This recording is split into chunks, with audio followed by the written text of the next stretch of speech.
Doctor Mohan Varghese, തുടർച്ചയായ 13 രാത്രികളിൽ Iranian കേന്ദ്രങ്ങൾക്ക് നേരെ അമേരിക്ക അതിശക്തമായ വ്യോമാക്രമണം നടത്തിയിരുന്നു. ഇതിന് തിരിച്ചടിയായി ഇറാനും മേഖലയിലെ US താവളങ്ങൾ ലക്ഷ്യമിട്ടു. എന്നാൽ കഴിഞ്ഞ 2 രാത്രികളിലായി US-ന്റെ ഭാഗത്തു നിന്ന് ആക്രമണങ്ങളൊന്നും ഉണ്ടായിട്ടില്ല. രണ്ടാഴ്ചക്കിടെ ഇതാദ്യമായാണ് ഈ മേഖലയിൽ യുദ്ധത്തിൻ്റെ ഒരു തീവ്രത കുറയുന്നത്. വെള്ളിയാഴ്ച അടച്ചിട്ട മുറിയിൽ ചേർന്ന ട്രംപിൻ്റെയും ക്യാബിനറ്റ് അംഗങ്ങളുടെയും ഉന്നതതല യോഗത്തിന് തൊട്ടു മുൻപ് വരെ ഇറാനെതിരെ അതിശക്തമായ ആക്രമണത്തിന് ട്രംപ് ഒരുങ്ങിയിരുന്നതാണ്. ഇറാനിയൻ തീരദേശ റഡാർ സംവിധാനങ്ങൾ, ആൻറ്റി ഷിപ്പ് മിസൈൽ ലോഞ്ചറുകൾ, ഹോർമൂസ് കടലിടുക്കിലെ കപ്പലുകൾക്ക് നേരെ ആക്രമണം എന്നിവയെല്ലാം നടത്താൻ ഉപയോഗിക്കുന്ന ചെറു ബോട്ടുകൾ എന്നിവ തകർക്കുകയായിരുന്നു ഈ ആക്രമണത്തിൻ്റെ ആദ്യഘട്ടത്തിലൂടെ ലക്ഷ്യമിട്ടത്. പക്ഷേ പൊടുന്നനെയാണ് ഈ ഒരു ആക്രമണം നിർത്തുന്നത്. പശ്ചിമേഷ്യയിലെ US സൈന്യയുടെ പക്കലുള്ള പ്രതിരോധ മിസൈലുകളുടെയും പേട്രിയറ്റ് മിസൈലുകളുടെയും ശേഖരം ഗണ്യമായി കുറയുന്നുവെന്ന പെൻറ്റഗണിൻ്റെയും ഉന്നത സൈനിക ഉപദേശകരുടെയും മുന്നറിയിപ്പിനെ തുടർന്നാണ് ഈ തീരുമാനമെന്നാണ് പുറത്തുവരുന്ന റിപ്പോർട്ടുകൾ. ചില അന്താരാഷ്ട്ര വാർത്താ ഏജൻസികളും ഇത്തരത്തിലാണ് ഈ ഒരു വാർത്ത റിപ്പോർട്ട് ചെയ്തിരിക്കുന്നത്. ശരിക്കും എന്താണ് അമേരിക്ക പൊടുന്നനെ ഇറാനിൽ ആക്രമണം നിർത്താനുള്ള കാരണം? 14-ാം രാവ് ഉദിച്ചത് വലിയ പ്രതീക്ഷയോടെയാണ്. 13 അഭിശപ്തമായ രാത്രികളിലെ ആക്രമണത്തിന് ശേഷം 14-ാം ദിവസവും 15-ാം ദിവസവും രാത്രികൾ വളരെ സമാധാനപരമായിരുന്നു. ഇറാൻ്റെ ആകാശങ്ങളുടെ മേൽ തീമഴ പെയ്യാൻ അമേരിക്കൻ ബോംബറുകൾ ശ്രമിച്ചില്ല. തിരിച്ച് ഇറാൻ്റെ ഭാഗത്ത് നിന്ന് പേർഷ്യൻ ഗൾഫിലെ ഒരു രാജ്യത്തിന് നേരെയും ആക്രമണം ഉണ്ടായില്ല എന്ന് പറയുമ്പോൾ യുദ്ധ വിരാമത്തിൻ്റെ സൂചനയാണോ, അല്ലെങ്കിൽ താൽക്കാലികമായ ഒരു സമാധാനത്തിൻ്റെ സൂചനയാണോ? ഇനി ഇതിൻ്റെ കൂടെ നമ്മൾ പരിശോധിക്കേണ്ട കാര്യം, എന്തുകൊണ്ട് ഇടയ്ക്കിടെ ഒരു വെടിനിർത്തൽ, ഇടയ്ക്കിടെ ഒരു അപ്രഖ്യാപിത, ഇതൊരു പ്രഖ്യാപിത വെടിനിർത്തലല്ല, അപ്രഖ്യാപിത വെടിനിർത്തലാണ്. വെടിനിർത്തലാണ് എന്ന് പോലും അറിയില്ല, ഒന്നും സംസാരിച്ചിട്ടില്ല. ആകെ നമുക്ക് സ്ഥിരീകരിക്കാവുന്ന വിവരമുള്ളത് അമേരിക്കയിൽ പെട്ടെന്ന് ഒരു വീണ്ടും വിചാരം ഉണ്ടായതുപോലെ ട്രംപിൻ്റെ വിശ്വസ്തരെല്ലാം കൂടെ ഒന്നിച്ചു കൂടുകയാണ്. അത് പെൻറ്റഗണിൻ്റെ ടോപ്പ് ഒഫീഷ്യൽസ് ഒന്നിച്ചു വരുന്നു. American vice president JD Vance എത്തുന്നു. വിദേശകാര്യ സെക്രട്ടറി മാർക്കോ റൂബിയോ എത്തുന്നു. ഇവരെല്ലാം തമ്മിൽ എന്താണ് അടച്ചിട്ട മുറികളിൽ സംസാരിച്ചത് എന്നത് കൃത്യമായിട്ട് അറിയില്ല. പക്ഷേ ന്യൂയോർക്ക് ടൈംസ് റിപ്പോർട്ട് ചെയ്യുന്നതനുസരിച്ച് എല്ലാം അത്ര പന്തിയല്ല. അവരുടെ അവലോകനത്തിൽ എത്തിച്ചേർന്ന ചില കാര്യങ്ങളാണ് പൊതുവെ പുറത്തു വന്നിട്ടുള്ളത്. സ്ഥിരീകരിക്കാവുന്നത് അമേരിക്കൻ മാധ്യമങ്ങൾ തന്നെ പറയുന്ന കാര്യങ്ങൾ വെച്ചുകൊണ്ട് മാത്രമേ നമുക്ക് അതിന് സ്ഥിരീകരണം കണ്ടെത്താനാവൂ. ഒന്ന്, ഭീതിതമായ രീതിയിൽ എയർ ഡിഫൻസ് ബാറ്ററീസ് കുറഞ്ഞു വരുന്നു. അവരുടെ ഒരു കണക്കനുസരിച്ച് 1200 പേട്രിയോട്ട് സിസ്റ്റംസാണ്, അല്ലെങ്കിൽ മിസൈലുകളാണ് ഏപ്രിൽ മാസത്തിനും ജൂലൈ അവസാനത്തിനും ഇടയിൽ ഉപയോഗിച്ചത്. ഏപ്രിൽ, മെയ്, ജൂൺ, ജൂലൈ ഈ 4 മാസത്തിന് ഇടയിൽ എരിഞ്ഞു തീർന്നത് അത്രത്തോളം വലിയ നമ്പർ പേട്രിയോട്ടാണ്. അതൊരു മിസൈൽ സംവിധാനമാണ്. 3-4 മിസൈലുകൾ ചേരുന്ന എയർ ഡിഫൻസ് സംവിധാനമാണ്. ശത്രുവിൻ്റെ മിസൈലുകൾ ആകാശത്ത് വെച്ച് തന്നെ തടുക്കത്തക്ക രീതിയിലുള്ള സംവിധാനം. അപ്പോൾ അതിൻ്റെ ഒരു കുറവ്. അതുപോലെ ഥാഡ് സിസ്റ്റം, അതും ഭീതിതമായ രീതിയിൽ കുറഞ്ഞു വരുന്നു.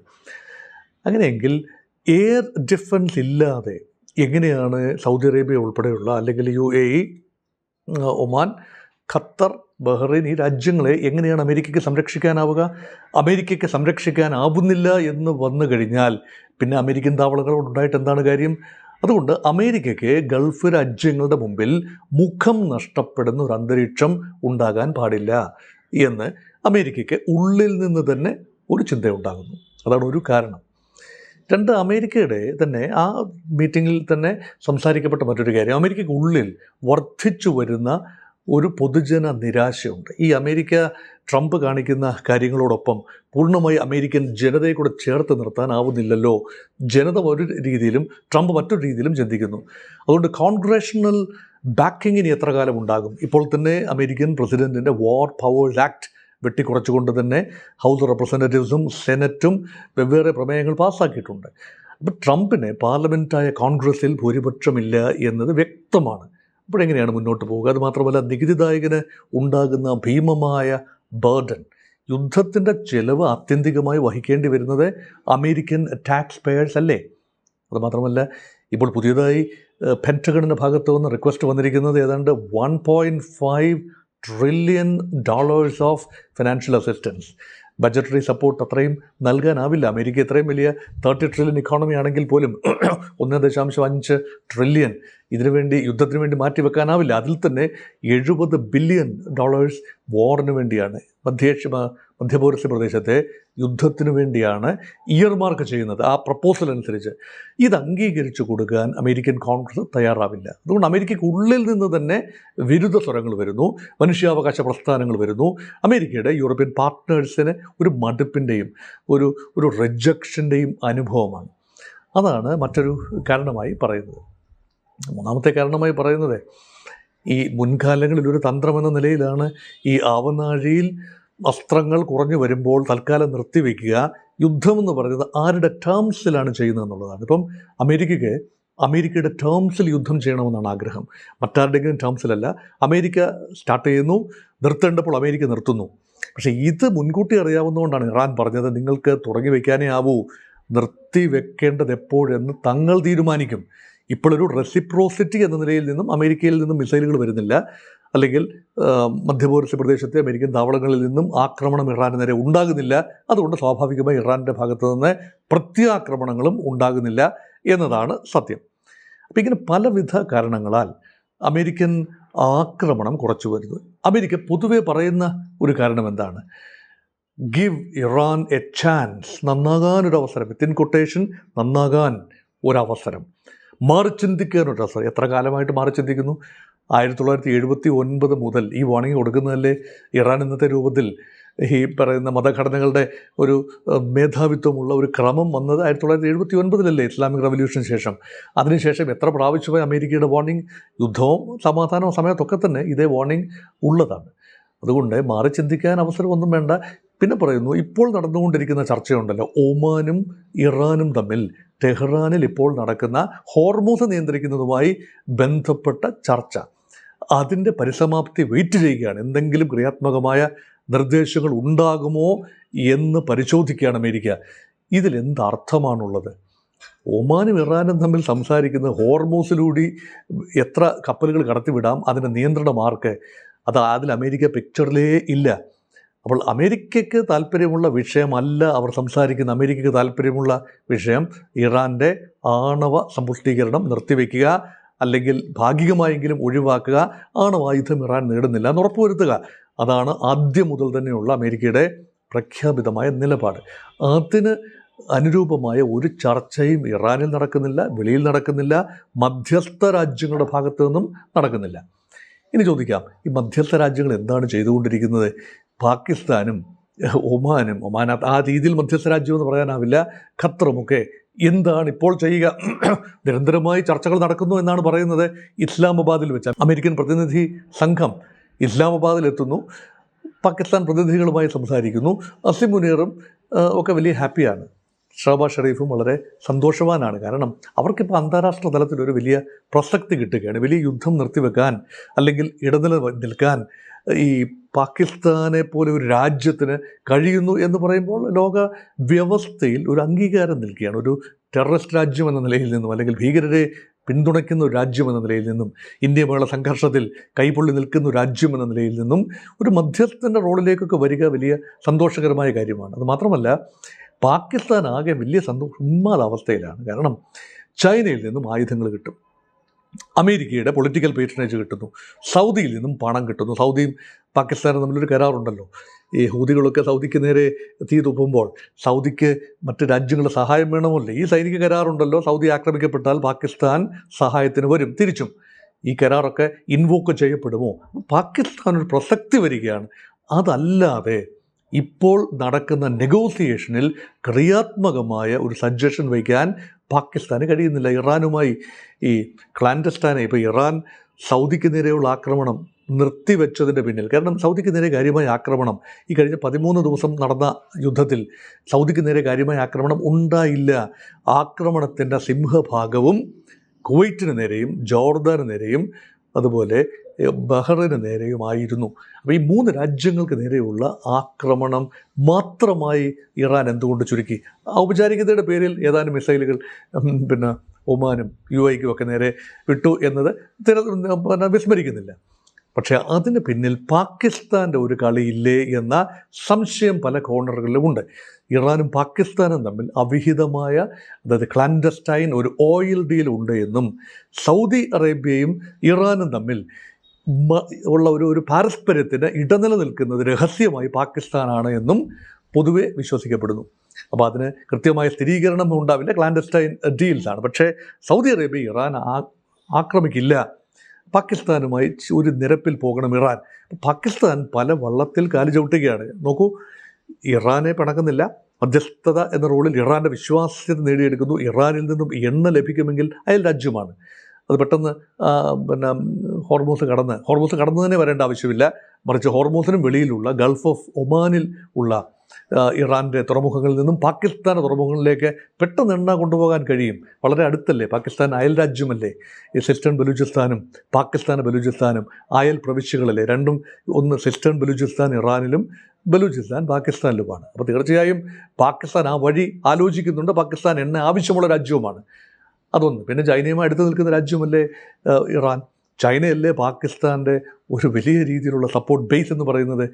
ചൈനയും അമേരിക്കയും തമ്മിൽ എതിർചേരിയിലാണ് എന്ന് തോന്നാമെങ്കിലും പല കാര്യങ്ങളിലും ചൈനയും അമേരിക്കയും തമ്മിൽ സഹകരിക്കുന്നുണ്ട്. പ്രത്യേകിച്ച് ചൈനയും അമേരിക്കയും തമ്മിൽ ഈ ചരിത്രപരമായി ഉള്ള ശത്രുത അവസാനിപ്പിക്കാൻ വേണ്ടി മുന്നിട്ടിറങ്ങിയത് 60കളിൽ പാകിസ്ഥാനാണ് എന്ന് ഓർക്കണം. അതാണ് shuttle diplomacy, ping pong diplomacy എന്നൊക്കെയുള്ള ആ ഒരു ഡിപ്ലോമസിയുടെ ഒരു ബേസ് എന്ന് പറയുന്നത് ഇസ്ലാമാബാദ്, ബെയ്ജിങ്, വാഷിങ്ടൺ ആക്സിസ് അന്ന് രൂപപ്പെട്ടതാണ്. അതിപ്പോഴും മറ്റൊരു രൂപത്തിലാണെങ്കിൽ പോലും ഇപ്പോഴും അത് നിലനിൽക്കുന്നു എന്നത് നമുക്ക് മറക്കാനും ആവില്ല. അങ്ങനെ നോക്കുമ്പോൾ യുദ്ധത്തിൻ്റെ ഗതി മാറുകയാണ്. ആയുധം കുറയുന്നു, മടുപ്പിൻ്റെ അനുഭവം വരുന്നു. അമേരിക്കയ്ക്കുള്ളിലും വിദേശത്തും അമേരിക്കയുടെ യുദ്ധത്തോടുള്ള എതിർപ്പ് വരുന്നു. ഇറാനെ പൂർണ്ണമായി പരാജയപ്പെടുത്താനാവില്ല എന്ന ഒരു ചിന്ത വരുന്നു. ഇറാൻ്റെ റെസിലിയൻസ് വളരെ ഹൈ ആണ്. ഇറാൻ അതിൻ്റെ പ്രയോറിറ്റീസിൽ നിന്നും ഒട്ടും പിന്നോട്ട് പോകുന്നില്ല. അതുമാത്രമല്ല, ഇപ്പോൾ ഉക്രൈനിലേക്ക് കൂടി ഒരു യുദ്ധം വ്യാപിക്കുന്ന ഒരു അവസ്ഥയിലാണ്. ഉക്രൈൻ്റെ ഭൂമിയിൽ യുദ്ധം ചെയ്യുമെന്നല്ല, ഇറാനിയൻ കപ്പൽ ഉക്രൈൻ ആക്രമിച്ചു. അത് കാസ്പിയൻ കടലിൽ വെച്ചാണ്. അതെല്ലാം പരിഗണിക്കുമ്പോൾ എസ്കലേഷൻ മോഡിൽ പോകുന്നതിനോട് അമേരിക്കയ്ക്ക് ഇപ്പോൾ അത്ര യോജിപ്പുണ്ടാകാൻ സാധ്യതയില്ല. കാരണം ആത്യന്തികമായി കണക്കെടുക്കുമ്പോൾ ഇത് അമേരിക്ക വരുത്തി വെച്ച വിനയാണ് എന്നതാണ് ആത്യന്തികമായി ലോകം വിധിയെഴുതുന്നത്. അത് മാത്രമല്ല, ഇസ്രായേലിൻ്റെ പ്രധാനമന്ത്രി ബെഞ്ചമിൻ നെതന്യാഹു അടുത്ത ദിവസം അമേരിക്ക സന്ദർശിക്കുന്നു. എന്താണ്, വാട്ട് ഈസ് ഇൻ സ്റ്റോർ? അതൊരു ചോദ്യമാണ്. പല ആവർത്തിയായി ബെഞ്ചമിൻ നെതന്യാഹു വാഷിങ്ടണിൽ എത്തി ട്രംപിനെ വിസിറ്റ് ചെയ്തു. മറ്റൊരു വിസിറ്റ് എന്നതാണോ, അതോ കർശനമായ ചില താക്കീതുകൾ മുൻപ് കൊടുത്തു? അത് ചിലതൊക്കെ പാലിക്കപ്പെട്ടു, ചിലതൊക്കെ കാറ്റിൽ പറത്തി.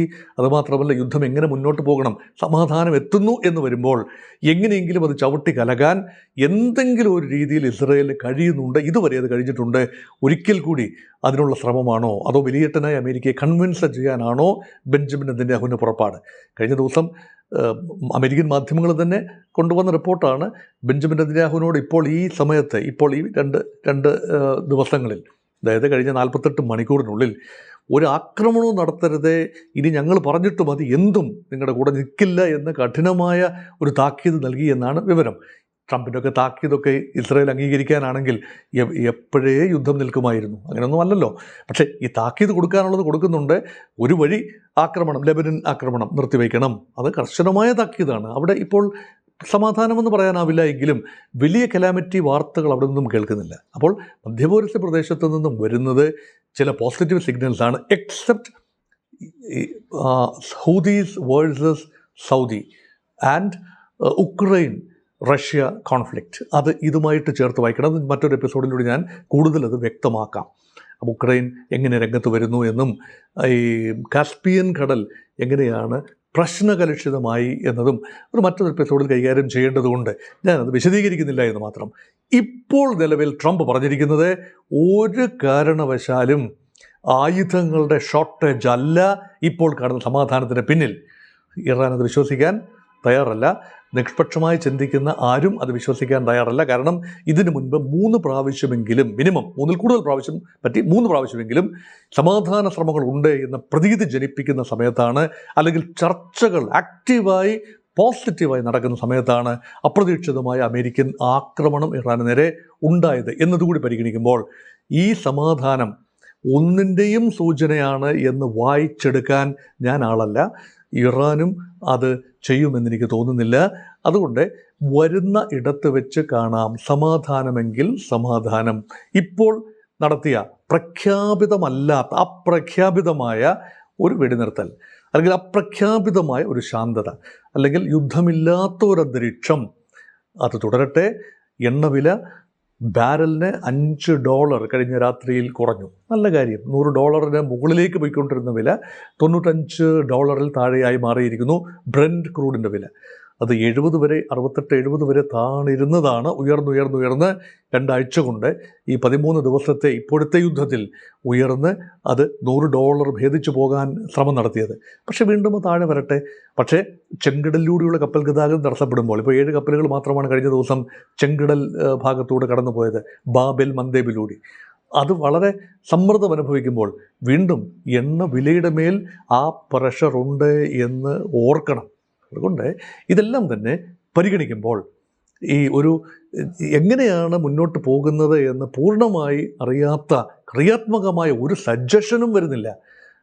തീർച്ചയായും സജഷൻ വരാനുള്ളത് ഒറ്റ കാര്യത്തിൽ മാത്രമാണ്. ആദ്യ ലെവൽ സജഷൻ വരാനുള്ളത്, അതായത് ഹോർമൂസിലൂടെ കപ്പലുകൾ കടക്കുമോ, രണ്ടാമത്തെ ലെവലിൽ ബാബൽ മന്ദേബിലൂടെ കപ്പലുകൾ കടന്നു വരാവുന്ന സാഹചര്യം ഉണ്ടാകുമോ, ഹൂതികളോ നടക്കുമോ. ഇതാണ് ആദ്യത്തെ പരിഗണന. ഏറ്റവും അവസാനം വരേണ്ട പരിഗണനയാണത്. കാരണം അതൊന്നും അല്ലായിരുന്നല്ലോ പരിഗണന, ആണവ വിഷയമായിരുന്നല്ലോ. അപ്പോൾ ആണവ വിഷയത്തിൽ നിന്നും മറ്റ് വിഷയങ്ങളിലേക്ക് മാറിപ്പോയപ്പോൾ പിന്നീട് വന്ന വിഷയങ്ങൾ പരിഹരിക്കാനുള്ള ഒരു ഓട്ടമാണ് ഇപ്പോൾ നടന്നുകൊണ്ടിരിക്കുന്നത്. അത്രയുമെങ്കിലും ആവട്ടെ. സമാധാനം അകലെയല്ല എന്ന പ്രതീക്ഷയോടെ, സമാധാനം വീണ്ടും വീണ്ടും മരീചികയായി പോവാതിരിക്കട്ടെ എന്ന പ്രത്യാശയോടെ നിർത്തട്ടെ. നമസ്കാരം.